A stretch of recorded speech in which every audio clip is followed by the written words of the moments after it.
journal de bord. Un réveil 5 heures qui m'attend demain matin.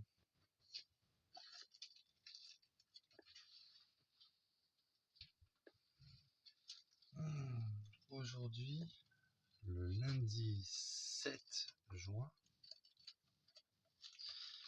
fut une journée,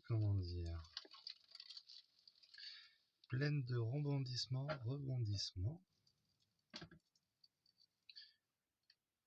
et qui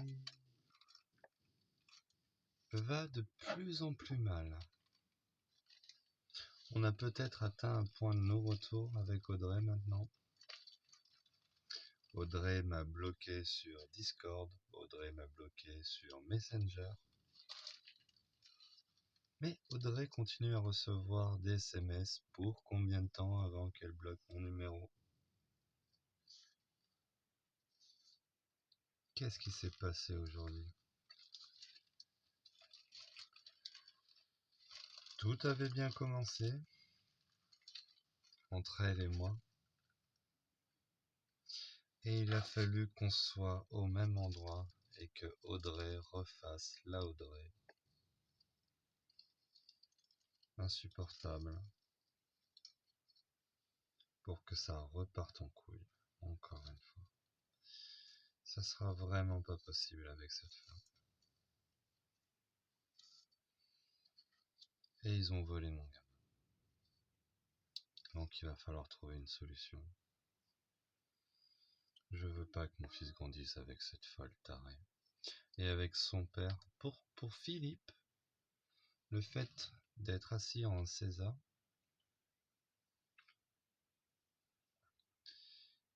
sur le sol, sur la terre, ou de jeter un téléphone portable au sol pour qu'il puisse entendre sa fille gueuler sur ce téléphone portable quand je l'ai enregistré, est une preuve de ma maladie mentale.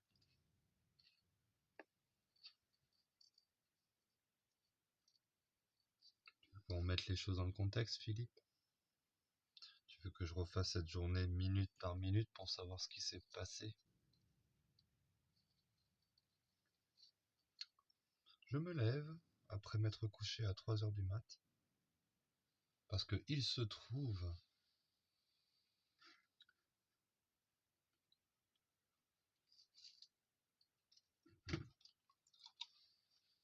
que dans le bar où j'avais amené Audrey le samedi quand Madame la Princesse voulait sortir et boire un verre comme n'importe qui,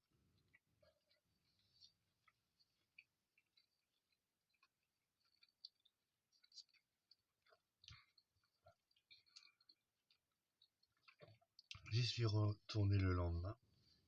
Ça s'était mal passé. Il faudrait que je prenne la patience d'expliquer ces 3 derniers jours, posément, concrètement, pour vraiment qu'on se rende compte.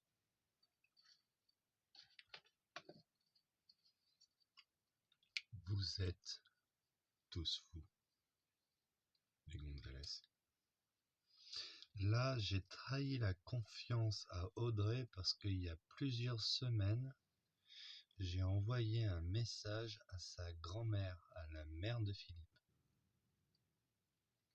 Un jour, je vais faire une vidéo où je vais lire tous les messages que j'ai envoyés. J'ai trahi la confiance d'Audrey parce que je me suis autorisé de rentrer en contact avec l'arrière-grand-mère maternelle, paternelle de mon fils. J'ai osé envoyer un message. Mais pendez-le, va, il a écrit un message. Quel message? Est-ce que j'ai été courtois avec ta grand-mère? Oui. Est-ce que j'ai dit la vérité à ta grand-mère? Oui.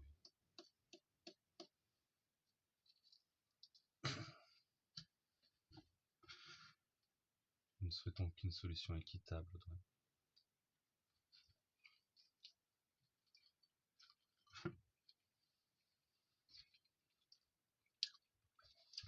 Et vous me refusez cette solution équitable.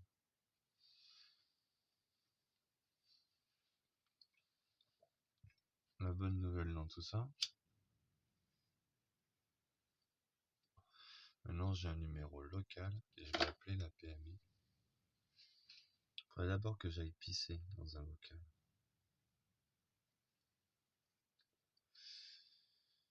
Mais en plus, demain, je travaille. Et c'est dingue. Aujourd'hui, c'est vraiment une journée, je vais pas vous dire productive, mais il s'est passé tellement de choses dans ces 24 heures. J'ai fait la connaissance de Luc, de Antoine. J'ai revu Johnny et de Mika.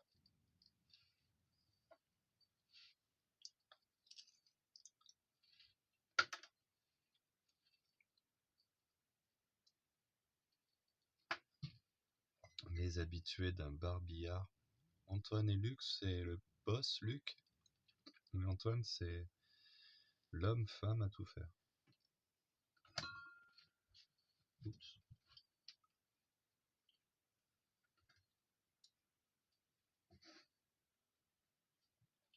Ils sont trop bons les œufs, David.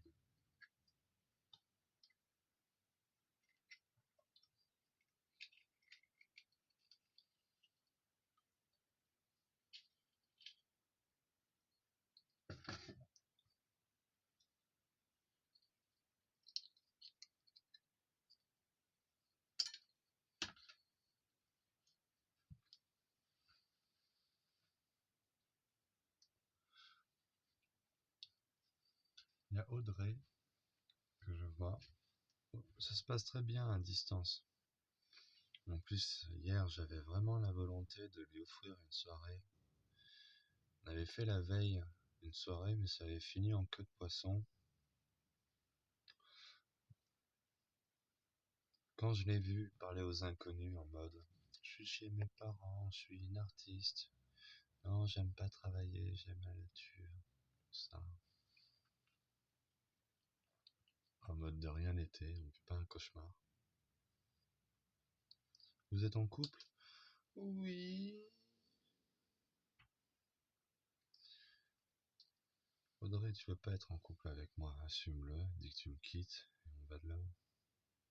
Moi je t'aime, je peux pas te quitter. Et apparemment je suis insupportable, et le fait d'avoir écrit à ta grand-mère, c'est...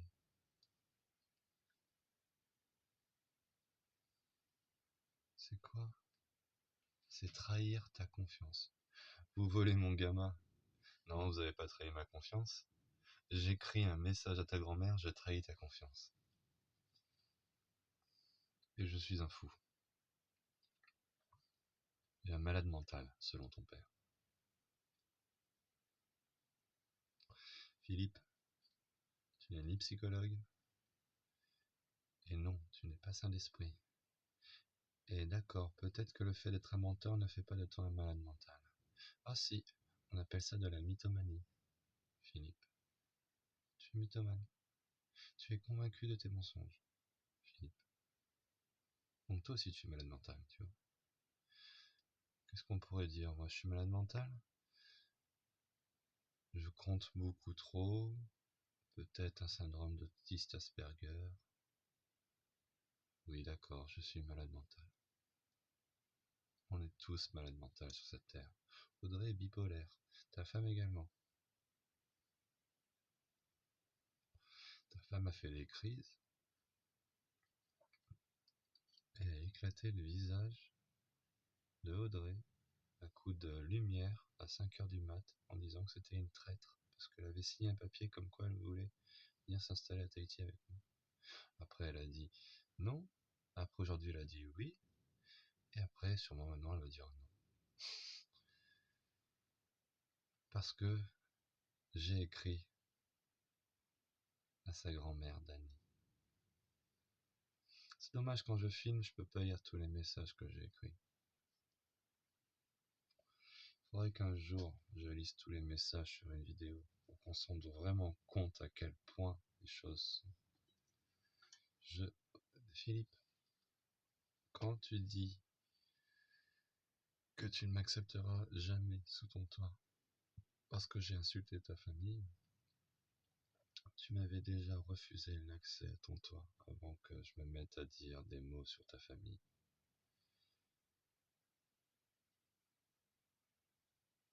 Quand on refera au tribunal, au jugement, la chronologie de nos échanges, qu'on verra que j'étais arrivé avec plein de respect, que je t'avais apporté une bouteille de rhum arrangé, que je t'ai repassé le week-end d'après avec des courses, que le premier mot que ton beau-père m'a dit c'est ces personnes, que vous m'avez pris pour un fou, que vous avez considéré que ma simple présence silencieuse vous importunait. Et il a fallu prendre sur vous pour m'accepter. La première fois qu'on s'est vu, Philippe, vous étiez dans un état émotionnel instable. Tu as crié, tu as même proposé que Audrey et moi on prenne la voiture et qu'on se casse. Ta femme était hystérique et en larmes parce qu'elle a gobé tous les mensonges d'Audrey. Et le fou en question, quand il a vu que votre fille était complètement tarée en janvier 2020, il vous a appelé à l'aide. Venez à la réunion, vous êtes les bienvenus à la maison. Prenez en charge votre fille, aidez-la. Elle est incapable de s'assumer par elle-même, elle me rend fou. Et vous me faites moi passer pour un fou. D'accord, au début j'étais sanguin, impulsif, j'avais arrêté de me contrôler, c'était trop dur. Je regrette. Maintenant j'ai compris, il faut se contrôler. Et dire ce qui est. Et ce qui est, c'est que vous avez volé mon fils. Vous m'avez privé de son absence, je ne participe pas à son quotidien. Vous prenez des choix médicaux sur lui sans mon consentement. Mon autorité parentale est bafouée, mon droit de visite est soumis à la volonté d'une folle alliée, d'une tarée, Audrey.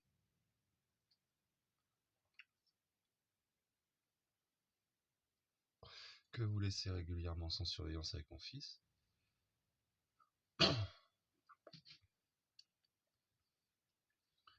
Pour son bien-être, elle a voulu dormir la fenêtre ouverte. Il est ramassé de boutons de moustiques.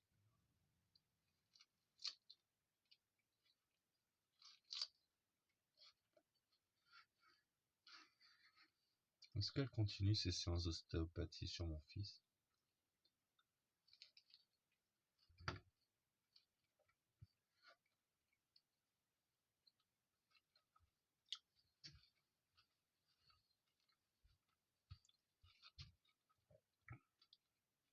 Je la dépose à un carrefour, sur un parking en béton. Il fait chaud. Elle me dit attends-moi là, je vais faire les courses, je reviens. Je l'attends là. Je vois que le petit il a chaud, je le prends dans mes bras, je me mets à l'ombre avec. Il commence à pleurer, je sens qu'il a envie d'un biberon. Je le repose dans la voiture avec les fenêtres ouvertes. Il prend 1 minute de soleil, le temps que je fasse le biberon, que je trouve le biberon, tout ça. Même pas 1 minute, 30 secondes, ça s'est passé. Audrey revient, voit le rayon de soleil sur mon fils, et me dit « Oh, il est en train de mourir, il est desséché. Tu aurais dû te mettre à l'ombre de l'autre côté du parking. » Il y a de l'ombre juste là, Audrey. Et j'ai passé 20 minutes à t'attendre à l'ombre avec mon petit sur les bras. Et quand j'ai vu qu'il commençait à pleurer, qu'il avait soif ou un truc comme ça, je suis allé lui amener de l'eau. Et je lui avais mis de l'eau. Et d'ailleurs, je lui ai même mis, au début, quand on est arrivé sur le parking, de l'eau, avec une mixture médicale que tu t'es autorisée et que tu n'as dit à aucun médecin, de l'argent colloïdal. Je connais pas la dose que tu as mis sur ce biberon. Mais tu as tendance à surdoser tes traitements.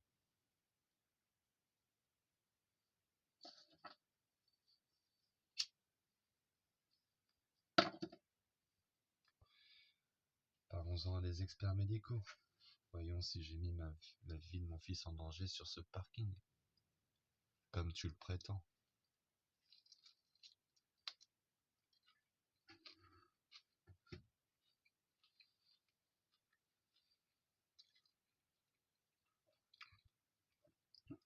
Tu veux qu'on aille à un pique-nique, je sais pas où.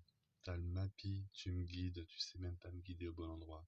Je prends le truc, on est à moins de 20 secondes de l'endroit où on va arriver.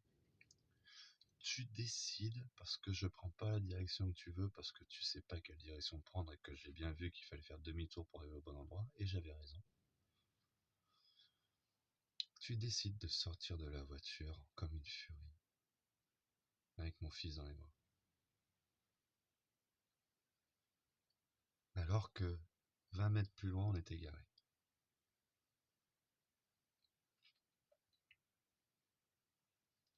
Ce serait drôle de refaire une reconstitution de la scène sur l'endroit donné, pour montrer à quel point le ridicule et la folie de cette putain de bonne femme. Il y a tellement d'exemples concrets qui montrent que tu es complètement conne et folle. Et moi, vous me faites tous passer pour un malade. Donc si moi je suis malade, en réalité tout le monde est malade. Parce que, à la limite, on peut me reprocher d'avoir un cerveau qui fonctionne plutôt bien, d'être logique, cohérent, intelligent, d'avoir de la mémoire, d'avoir des petits tocs autistiques du genre manger avec des couverts en argent ou m'asseoir sur le sol.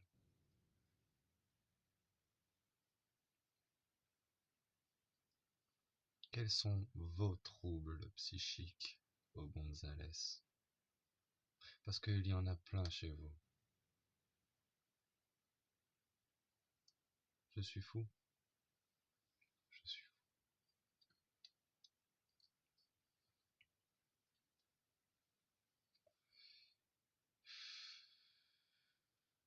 Enfin bref. Maintenant, ça va être la PMI. On va discuter avec la PMI.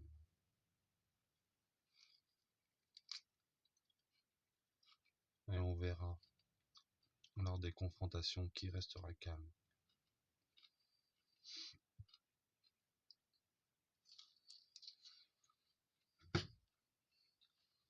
Et qui partira en couille.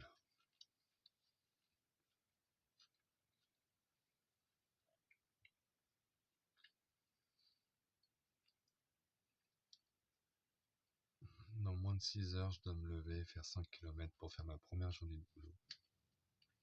J'ai vu une infirmière au CMP. Toutes les semaines, j'aurai un rendez-vous avec elle. Au bout d'un moment, il y aura un psychiatre. Et je le suivrai. Et tout le temps où je serai bloqué en France avec mon fils, je ferai ce protocole. En disant tout. Et j'ai déjà commencé à être transparent, à tout dire de toute façon.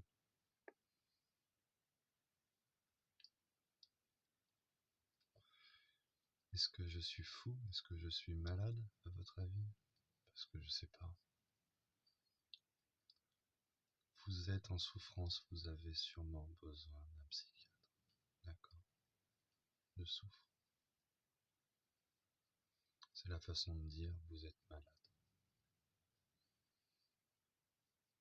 Mais en tout cas, je vais enregistrer toutes nos conversations au psychiatre pour après avoir un avis neutre sur nos échanges et sur le diagnostic qui est posé par ce corps médical qui va prétendre que je suis fou.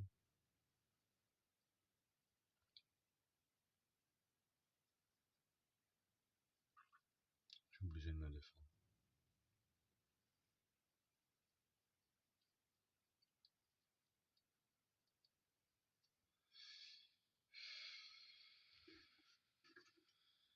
Si je dois faire appel à mon fort intérieur, je suis hors du coma. Pas forcément dans le bon sens du terme. Ça serait plus simple de vivre une vie commune.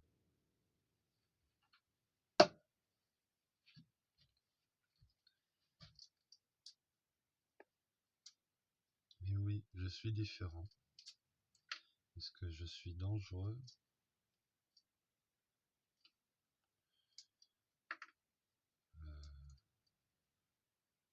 Si je me retrouve en danger de mort, peut-être que je deviendrai dangereux, oui. Pour me protéger ou protéger ceux que j'aime.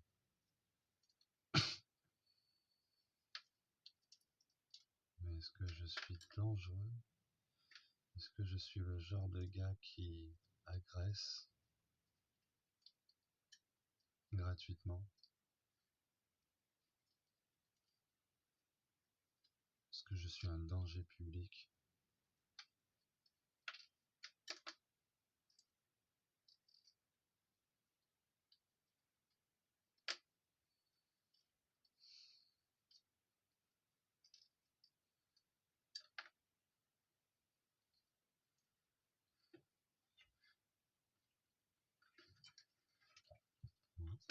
S'amuser à recueillir les témoignages de ma vie pour savoir si oui ou non je suis un danger public.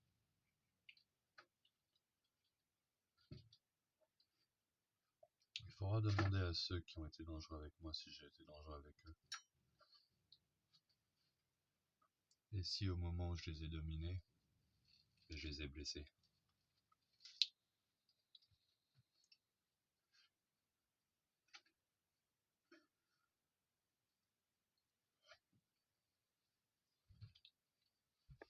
Je suis quelqu'un de plein de retenue, qui pardonne, qui essaye de faire son chemin, de gentil. Il fallait que je boive de l'eau et que je pisse un coup.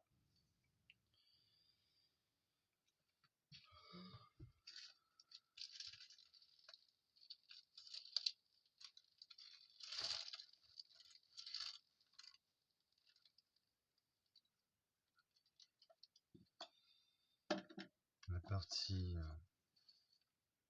vindicative, fière,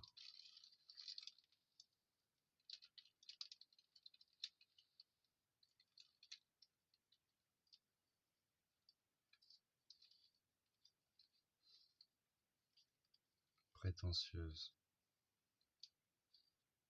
de ma personne aurait tendance à dire, au fond de moi, je me suis toujours su juste et droit, bon et raisonné, saint d'esprit.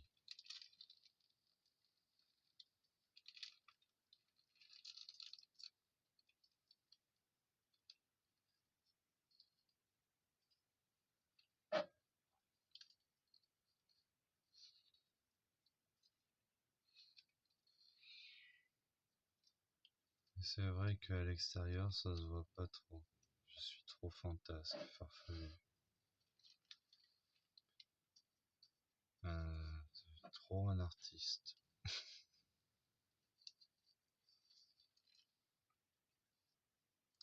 Mais voilà, qu'il est maintenant le temps d'effacer ce roi pour montrer au monde entier mon être véritable, droit d'esprit, travailleur, acharné au quotidien. Demain sera mon premier test, à moi de faire les suivants. Travailler du matin au soir,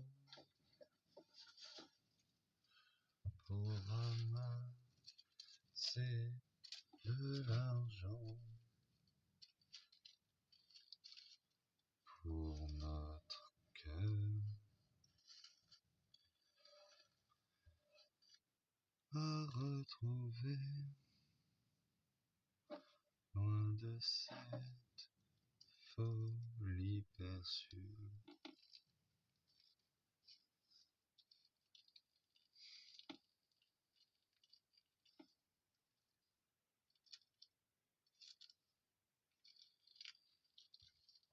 Qu'est-ce que j'ai fait aujourd'hui? Je suis allé planter des tomates.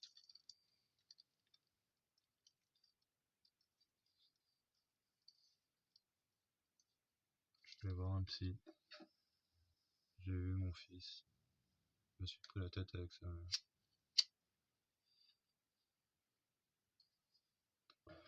J'ai eu la première discussion de plus de 10 mots avec Philippe en face à face depuis le 12 avril.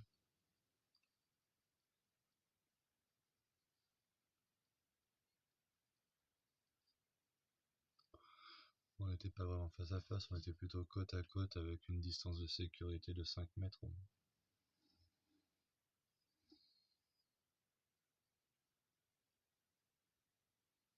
Et selon lui, je suis malade mental.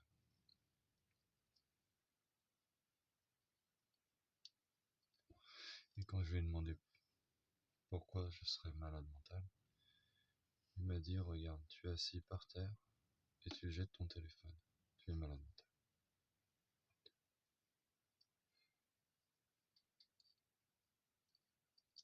Le fait que tu sois un mythomane, Philippe, ça fait toi de quoi?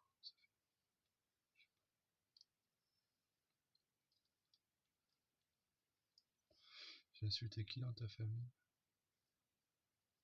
Ça serait bien que tu me montres les insultes que j'ai écrites, qu'on puisse les détailler en long, en large, en travers. En remontant le fil des discussions. Toi qui m'ignores quand je te demande de voir mon fils.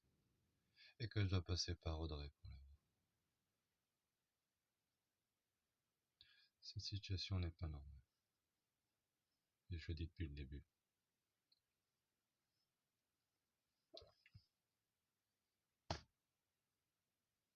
Mais maintenant je vais l'écrire.